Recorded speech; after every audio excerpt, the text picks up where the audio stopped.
काले धन पर एबीपी न्यूज ने बड़ा खुलासा किया है। मोदी सरकार के सत्ता में आने के बाद देश में ये चर्चा बड़े जोरों पर थी कि काला धन वापस आएगा। तमाम कोशिशों के बाद विदेशों से कुल 4100 करोड़ का काला धन देश में वापस आया, लेकिन पिछले एक साल के भीतर उससे कहीं ज्यादा करीब 6000 करोड़ का काला धन देश से बाहर चला गया। काला धन बाहर भेजने के लिए कई कंपनियों के खाते का इस्तेमाल किया गया और एबीपी न्यूज ने 59 में से 3 बड़ी कंपनियों की पड़ताल की तो बैंक में दिया गया उनका पता फर्जी निकला। इस मामले में दिल्ली के एक सरकारी बैंक का भी इस्तेमाल हुआ।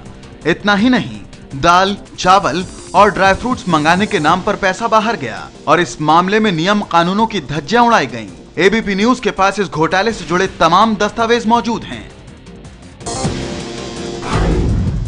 गुलाम अली का कार्यक्रम रद्द होने के बाद बॉलीवुड के गायक अभिजीत ने उनके खिलाफ तीखी टिप्पणी की है। अभिजीत ने ट्विटर पर लिखा, गुलाम अली का शो रद्द, कितनी बार भगाया लेकिन इन बेशर्मों के पास ना आत्मसम्मान है ना कोई काम, सिर्फ आतंकवाद है, लेकिन हम प्रोस्टिट्यूट्स की तरह उन्हें भी पाल रहे हैं। अभिजीत ने अपने दूसरे ट्वीट में लिखा कि आ जाओ, इनकी तो बीप को बीप हैं, हमारी राजनीतिक पार्टियां सिर्फ भौंकती हैं। शिवसेना की धमकी को लेकर मुंबई के बाद पुणे में भी पाकिस्तान गजल गायक गुलाम अली का कार्यक्रम रद्द कर दिया गया है। एबीपी न्यूज से खास बातचीत में गुलाम अली ने कहा कि शो रद्द होने से वो दुखी हैं। भैया, सुनने वालों को, मेरे जो चाहने वाले हैं, ये उनके लिए भी बड़ी परेशानी होती है इस तरह से, और है उनको हुई है और मुझे भी ये परेशानी हुई है। विवाद के बीच पश्चिम बंगाल की सीएम ममता बनर्जी ने ट्वीट कर कहा है, गुलाम अली चाहे तो कार्यक्रम कोलकाता में हो सकता है। केजरीवाल सरकार भी गुलाम अली को दिल्ली में कार्यक्रम करने का न्योता दे चुकी है। दादरी हत्याकांड पर प्रधानमंत्री नरेंद्र मोदी ने पहली बार अपनी चुप्पी तोड़ी है। बिहार के नवादा की रैली में पीएम ने दादरी कांड का जिक्र तो नहीं किया, लेकिन कहा हिंदू और मुसलमान मिलकर गरीबी से लड़े, राजनीतिक फायदे के लिए बयानबाजी ठीक नहीं। मैं देशवासियों से यही कहूंगा कि राजनीति का स्वार्थ सीधा करने के तरीके बंद होने चाहिए। राष्ट्रपति महोदय ने हमें रास्ता दिखाया है, हम सब ने मिलकर के उस रास्ते पर चलना होगा और तभी जाकर के विश्व जो हिंदुस्तान से अपेक्षाएं कर रहा है, उन अपेक्षाओं को हम पूरा कर पाएंगे। राष्ट्रपति प्रणब मुखर्जी ने दादरी हत्याकांड जैसी घटनाओं को लेकर एक और बड़ा बयान दिया है। जॉर्डन यात्रा से पहले अरबी अखबार अल घात को दिए इंटरव्यू में राष्ट्रपति प्रणब मुखर्जी ने कहा है, भड़काऊ भाषण और डर फैलाने की कोशिश बंद होनी चाहिए। हमारे मूल्य और संस्कार हमारी रोजमर्रा की जिंदगी का हिस्सा होना चाहिए। सहिष्णुता और सहअस्तित्व तो हमारी सभ्यता की नींव है। इन्हें हमें दिल में बसा कर रखना चाहिए और उदारता को बढ़ावा देना चाहिए। हमें खास तौर पर इस बात का ध्यान रखना चाहिए कि धर्म सत्ता की भूख शांत करने का मुखौटा न बनने पाए। बुधवार को राष्ट्रपति भवन में आयोजित कार्यक्रम में भी प्रणब मुखर्जी ने कहा था कि देश को जोड़ने वाले मूल्यों को खत्म नहीं होने दे सकते। इसी के बाद दादरी हत्याकांड पर पीएम को अपनी चुप्पी तोड़नी पड़ी। समाजवादी पार्टी के अध्यक्ष मुलायम सिंह यादव ने दादरी हत्याकांड पर बड़ा बयान देते हुए कहा है कि इस हत्याकांड में उन्हीं 3 लोगों का हाथ है जो मुजफ्फरनगर दंगों में शामिल थे। हालांकि मुलायम ने किसी का नाम नहीं लिया। मुलायम सिंह यादव ने ये भी कहा कि चाहे उन्हें अपनी सरकार की कुर्बानी देनी पड़े, लेकिन वो दोषियों को बख्शने वाले नहीं हैं। 3 लोग हैं, अगर उनके नाम सार्वजनिक कर दें। हाँ, अगर उनका कहने सही है या गलत है, आए हैं तो मैं आपको नाम बता दूंगा। नाम 3 आए हैं, तो देखिए सच्चाई है कितनी है, क्या है वो ये देखेंगे। मैं कहता हूँ भारत में गोमांस पर छिड़े घमासान में पाकिस्तान भी कूद पड़ा है। भारत बीफ निर्यात करने वाला दुनिया का दूसरा सबसे बड़ा देश है और ऐसा गोहत्या के बिना नहीं हो सकता। India is the second largest exporter of beef in the world. This obviously cannot happen without slaughtering of cows. Attacks against Muslims for consuming and slaughtering of cows are therefore beyond comprehension and a cause of concern for the Muslim Ummah.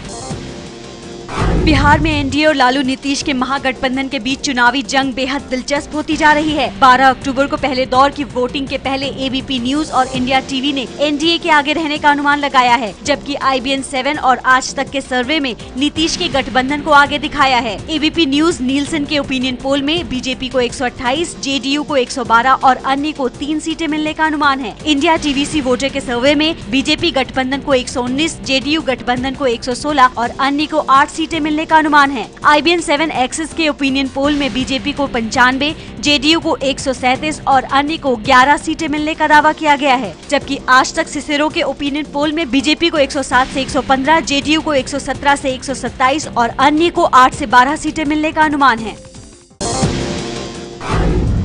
Maharashtra सरकार में BJP की सहयोगी शिवसेना ने ऐसा बयान दिया है जो बीजेपी को चुभ सकता है। बिहार के हाजीपुर में शिवसेना उम्मीदवार के नामांकन के बाद पार्टी के राष्ट्रीय प्रवक्ता संजय राउत ने न सिर्फ नीतीश कुमार की जमकर तारीफ की, बल्कि ये तक कह दिया कि नीतीश कुमार सबसे अच्छे मुख्यमंत्री हैं। दिलचस्प ये है कि शिवसेना खुद भी बिहार में 150 सीटों पर चुनाव लड़ रही है। नीतीश कुमार के राज में जरूर बदलाव हुआ है, ये तो हमें मानना पड़ेगा। बतौर मुख्यमंत्री उनका काम हमेशा ऐसे स्टेट बिहार जैसे स्टेट में अच्छा है। बिहार के मुंगेर में शैतान वाले बयान को लेकर मुश्किल में पड़ सकते हैं पीएम मोदी। चुनाव आयोग ने जिला प्रशासन को पीएम मोदी के बयान की जांच करने के आदेश दिए हैं। मोदी ने अपने भाषण में गोमांस का मुद्दा उठाते हुए लालू यादव के बीफ वाले बयान को यदुवंशियों का अपमान बताया था और कहा था हमारी लड़ाई शैतान से है।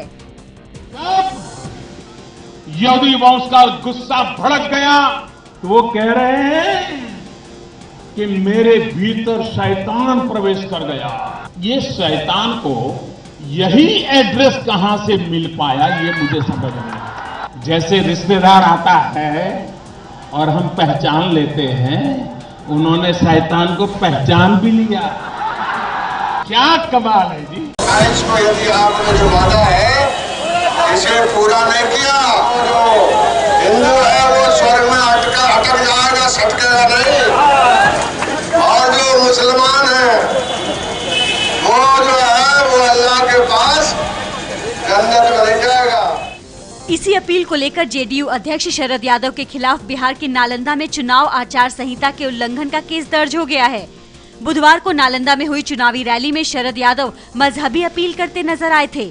शरद यादव से पहले आरजेडी अध्यक्ष लालू यादव, बीजेपी नेता सुशील मोदी और MIM के ओवैसी बंधुओं के खिलाफ केस दर्ज हो चुका है।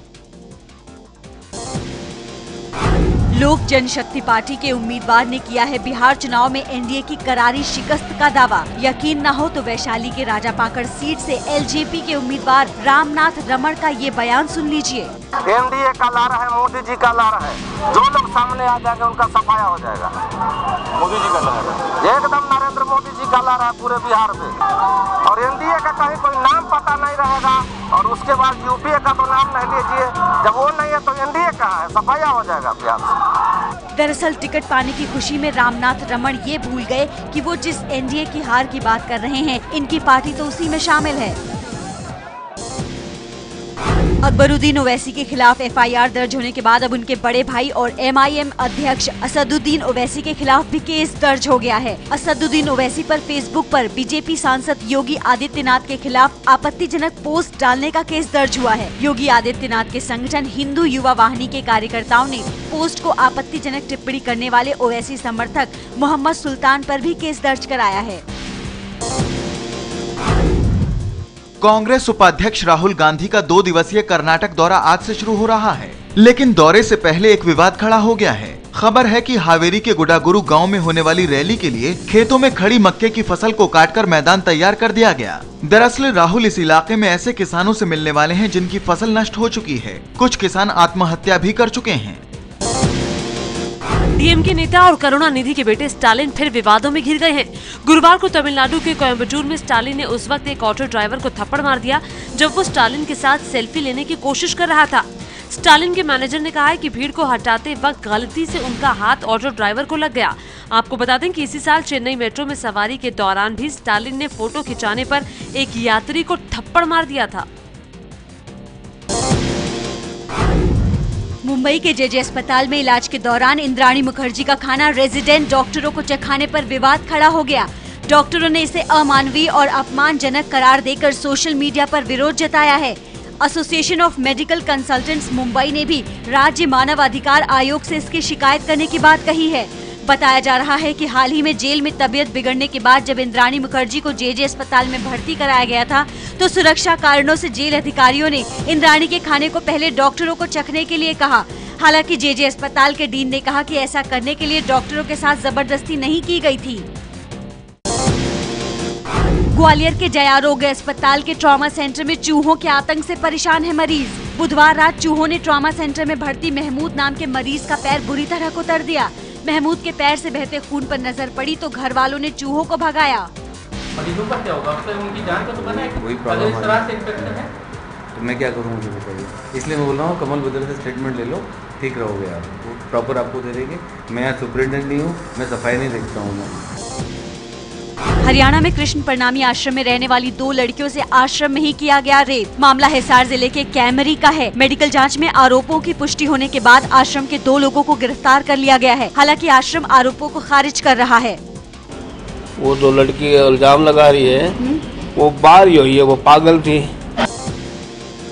खुदी हुई कब्र की ये तस्वीरें दिल्ली से सटे नोएडा की हैं। नोएडा के सेक्टर 9 में बने कब्रिस्तान से दफनाए जा चुके शव अचानक गायब हो रहे हैं। स्थानीय लोगों के मुताबिक पिछले 10 दिन में 3 बच्चों के शव कब्र से लापता हो गए हैं। पुलिस आशंका जता रही है कि शायद किसी जानवर ने कब्र खोदकर शव निकाल लिए हों, लेकिन कब्र के पास न ही किसी जानवर के पंजों के निशान है और न ही शव के टुकड़े। ऐसे में आशंका जताई जा रही है कि कहीं कोई सिरफिरा तो ऐसा नहीं कर रहा। दिल्ली से सटे ग्रेटर नोएडा के दनकौर इलाके में एक दलित परिवार के 5 लोगों ने थाने के सामने कपड़े उतारकर प्रदर्शन किया तो पुलिस ने सरकारी काम में बाधा डालने और अश्लीलता फैलाने के आरोप में परिवार के सदस्यों को ही जेल में डाल दिया। पीड़ित परिवार का कहना है कि लूट की शिकायत के बाद भी पुलिस कार्रवाई नहीं कर रही थी, इसलिए उन्हें प्रदर्शन करना पड़ा।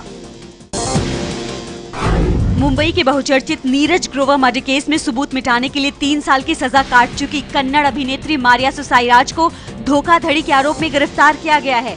मारिया सुसाईराज को अहमदाबाद के नरोडा इलाके से गिरफ्तार किया गया है। मारिया पर हज यात्रियों से 2 करोड़ 68 लाख रुपए की धोखाधड़ी का आरोप है। आरोप है कि मारिया ने अपनी दोस्त पारोमिता के साथ मिलकर एक टूर एंड ट्रैवल कंपनी बनाई और फिर वडोदरा की एक कंपनी के साथ मिलकर हाजियों से टिकट बुक कराने के बहाने पैसा लिया और फिर उन टिकटों को कैंसिल कर दिया। गुजरात के प्रसिद्ध सोमनाथ मंदिर ट्रस्ट को उड़ाने की धमकी वाली चिट्ठी मिली है, जिसके बाद मंदिर की सुरक्षा और बढ़ा दी गई है। सोमनाथ मंदिर हमेशा से ही आतंकवादियों के निशाने पर रहा है और खुफिया एजेंसियां इस बारे में अलर्ट जारी करती रही हैं। सोमनाथ की गिनती भगवान शिव के 12 ज्योतिर्लिंगों में की जाती है और ये मंदिर गुजरात के सौराष्ट्र क्षेत्र में बैरावल बंदरगाह में है। फेसबुक के किसी पोस्ट पर आप अपनी पसंद, नापसंद और भावनाएं खुलकर जता सकेंगे। इसके लिए फेसबुक ने लव, एंग्री और फनी जैसे नए इमोटिकॉन्स यानी स्माइली लॉन्च किए हैं। गुरुवार को फेसबुक के सीईओ मार्क जकरबर्ग ने अपने फेसबुक पोस्ट में एक वीडियो शेयर कर इस नए फीचर की जानकारी दी। फेसबुक के लाइक आइकन टैब को होल्ड कर आप इस नए फीचर का इस्तेमाल कर सकेंगे। चीन में एस्केलेटर से जुड़ा एक और बड़ा हादसा हुआ है। चीन में चोंगकिंग के मेट्रो स्टेशन के एस्केलेटर में दबकर 4 साल के बच्चे की दर्दनाक मौत हो गई है। बताया जा रहा है कि खेलते खेलते बच्चे का हाथ एस्केलेटर की बेल्ट में फंस गया और वो बुरी तरह जख्मी हो गया। बच्चे को अस्पताल ले जाया गया लेकिन उसकी मौत हो गई। 26 जुलाई को जिंगझोउ में एक शॉपिंग सेंटर में एस्केलेटर में फंसकर एक महिला की भी मौत हो गई थी।